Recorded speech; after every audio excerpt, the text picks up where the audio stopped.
हाँ, अरे मेरी नन्ही राजकुमारियों,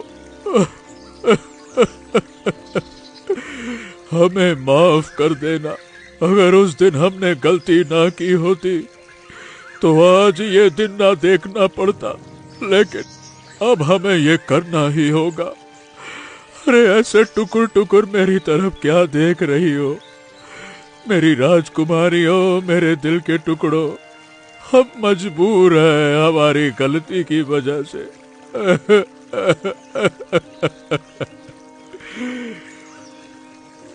राजा दोनों बेटियों को नदी में बहा देता है। तेज बहाव में दोनों राजकुमारियां आगे बह जाती हैं। तभी नदी से एक रहस्यमयी आवाज गूंजती है। राजा, ये तो तुम्हारी शुरुआत है। कठिन परीक्षा अभी बाकी है।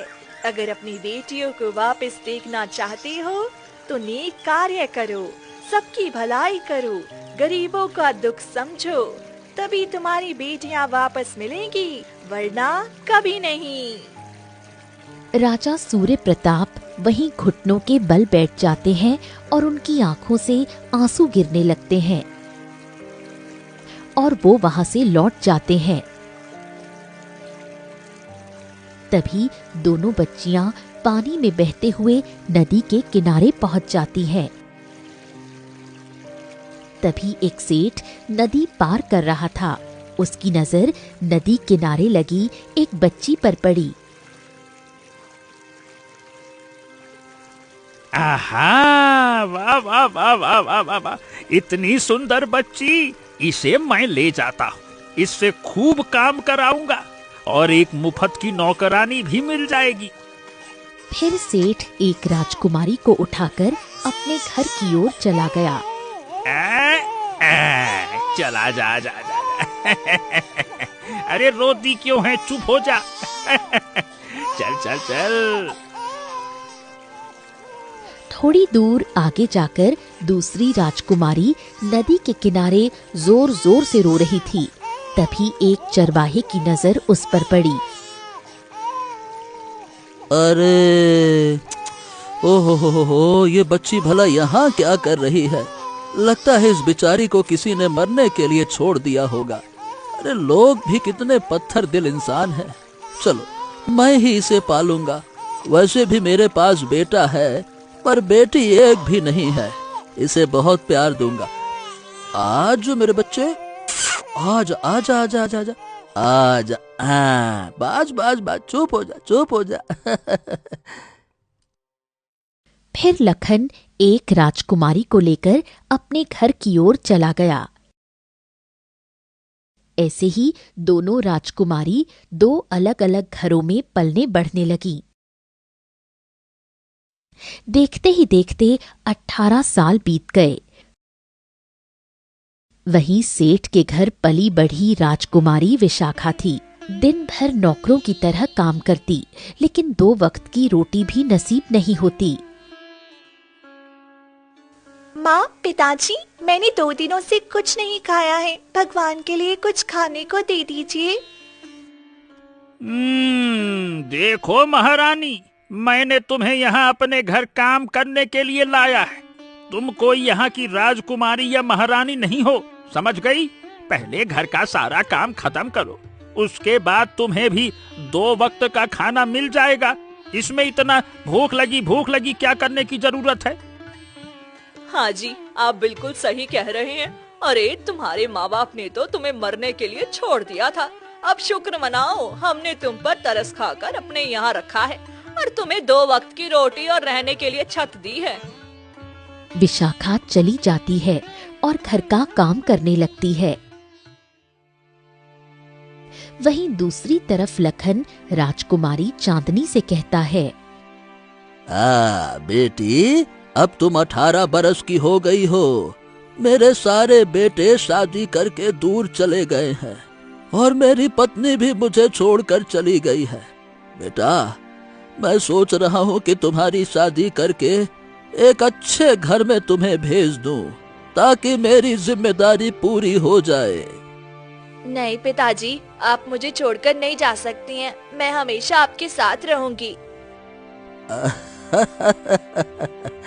अरे मेरी प्यारी बिटिया, क्या है बेटी, कहते हैं ना बिटिया पराया धन होती है। क्या है कि बेटी हमेशा पिता के साथ नहीं रह सकती। एक दिन तुम्हें भी अपने पति के घर जाना ही होगा। सुनो, मैं पड़ोसी राज्य के विष्णु के बेटे को देख आया हूँ। मैं जल्द ही उससे तुम्हारा ब्याह कर दूंगा। ठीक है बेटा?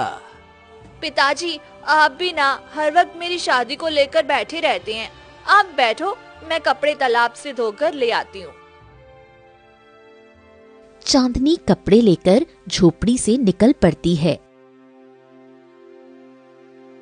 इसी बीच चांदनी जब गांव से निकलती है तो लोग उसे देखकर तरह तरह की बातें करने लगते हैं।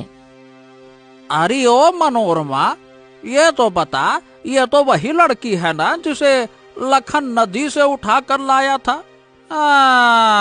ये इसका क्या कहूँ, जब से ये यहाँ आई है लखन के बेटे बहू सब चले गए। बताओ भला। नहीं तो। हाँ, सही कहा। और वो लखन भी इस लड़की की खातिर अपने पूरे परिवार से लड़ गया। अपनी पत्नी को तो छोड़ दिया और बेटे बहू ने भी छोड़ दिया। फिर भी ये लखन इसका ख्याल रखता है। चांदनी ये सारी बातें सुनती है तो उसकी आंखों से आंसू गिरने लगते हैं। वो रोते हुए नदी के किनारे बैठ जाती है।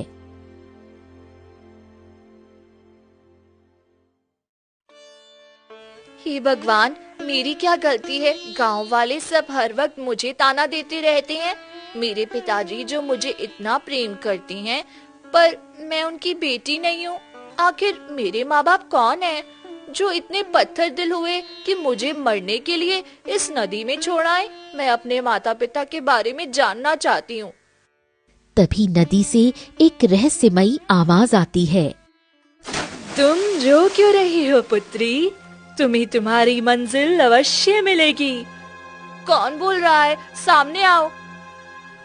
मैं ये नदी बोल रही हूँ, क्योंकि तुम इस नदी में बहाई गई थी और तुम्हारे परिवार को जानती हूँ। पर वक्त आने पर तुम्हें स्वयं पता चल जाएगा। मुझे इतना तो बता दो, मेरे असली माँ बाप है कौन? आखिर उन्होंने मुझे इस नदी में क्यों बहाया? मैं तुम्हें ये बता दूंगी, लेकिन उसके लिए तुम्हें अपनी बहन की तलाश करनी होगी। क्या, मेरी बहन?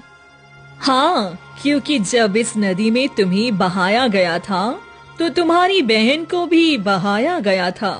देखो, तुम्हारी बहन कहाँ है? वह भी बहुत दुख और तकलीफ में है। तुम उसे लेकर मेरे पास आओ, फिर मैं तुम्हें आगे का रास्ता बताऊंगी। फिर तेज रोशनी के साथ रहस्यमयी आवाज गायब हो जाती है। ठीक है, कुछ भी हो जाए, अगर मेरी बहन भी मेरी तरह यहाँ गम में है तो मैं उसे जरूर ढूंढूंगी, चाहे इसके लिए मुझे जो करना पड़े। चांदनी कपड़े धोकर लौट आती है। वहीं दूसरी तरफ राजमहल में रानी मधुबाला पूरी तरह परेशान रहती है। महारानी मधुबाला, आपने अपना ये क्या हाल बना लिया है? ना ढंग से खाती हो, ना सही ढंग से रहती हो। ऐसे में तो तुम्हारी तबीयत ठीक नहीं रहेगी। महाराज, मैंने अपनी दोनों पुत्रियों को अपने से अलग कर दिया और पूरे 18 वर्ष बीत गए। पता नहीं मेरी राजकुमारियां कहाँ और किस हालत में होगी। मुझे उन दोनों की बहुत फिक्र हो रही है। आप ऐसा क्यों कर रही हैं? हाँ, क्या कहें अब आपसे। हमें भी अपनी बेटियों की बड़ी फिक्र रहती है रानी, पर क्या करें, जैसा कि बूढ़ी अम्मा ने कहा था, हमें अपनी बेटियां स्वयं मिल जाएंगी। बस हमें जरूरतमंदों की मदद करते रहना है, बस।